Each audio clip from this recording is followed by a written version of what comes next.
भारत सरकारच्या नशामुक्त भारत अभियान तसेच आगामी जिल्हा परिषद पंचायत समितीच्या निवडणुकीच्या पार्श्वभूमीवर सांगली जिल्ह्यातील अंमली पदार्थ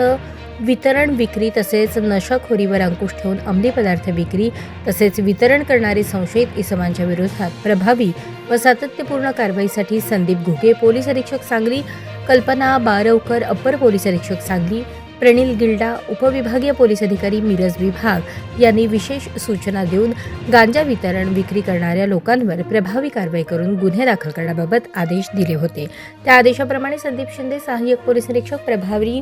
महात्मा गांधी चौक पोलीस ठाणे मिरज यांनी तात्काळ कारवाई करत अंमली पदार्थांचा साठा, विक्री व वितरण करणाऱ्या इस्मांबाबत माहिती उपलब्ध करून त्यांच्यावर प्रभावी कारवाई करण्यासाठी पोलीस ठाण्याकडील डीबी पथकाकडील अधिकारी अंमलदार यांना सूचित केले। त्या अनुषंगाने पोलीस ठाणे हद्दीत प्रभावीपणे छापा कारवाई करून उत्कृष्ट कामगिरी करण्यात आली। सदर अंमली पदार्थ विरोधातील महात्मा गांधी चौक पोलीस ठाण्याच्या सातत्यपूर्ण आणि उत्कृष्ट कारवाईची पालकमंत्री सांगली जिल्हा यांनी दखल घेत महात्मा गांधी पोलीस ठाण्याच्या पथकास जाहीरपणे कौतुक करत प्रशंसापत्र देऊन सन्मानित केले।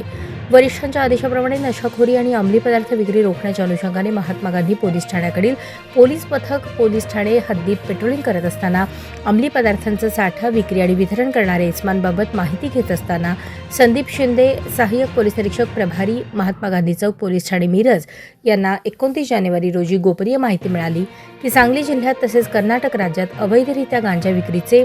गुन्हे दाखल असलेला संशयित आरोपी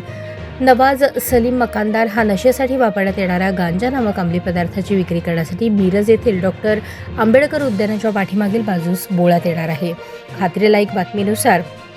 तात्काळ महात्मा गांधी चौक पोलीस ठाण्याकडील डीबी पथकास रवाना करून त्या इसमावर छापा टाकून गांजा जप्त करण्यात आला। तब्बल 2 किलो वजनाचा तयार गांजा मालाचा साठा जप्त केला असून कौशल्यपूर्ण त्याच्याकडे तपास केला असता हा गांजा माल मिरज परिसरात चढ्या दराने किरकोळ स्वरूपात विक्री करून वितरण करत असल्याचे निष्पन्न झाल्याने त्याच्याविरुद्ध गुन्हा दाखल करून सदर गुन्ह्याकामी तपास करून त्यास न्यायालयासमक्ष हजर करण्यात आले।